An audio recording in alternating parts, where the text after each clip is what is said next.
হ্যাঁ হুম minute second কিছু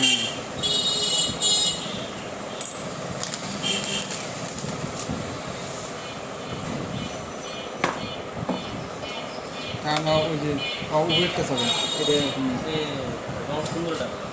কাটিয়ে দেন এটা ছিল সেদিকে মনে করে কাটিয়ে গেছে না ইয়ে করেন গ্লোসিটা একটু বোঝা যাবে তো হ্যাঁ গুড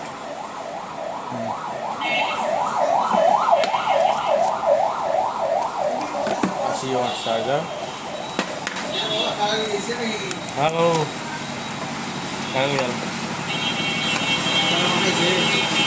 না আমার বাবা খেলার জন্য গেছিলাম বাবা কিছু বেরিয়ে গেছে পিছিয়ে মারা গেছে তো টিপিউ কেস হোক আমি কালকে গেছিলাম আপনাদের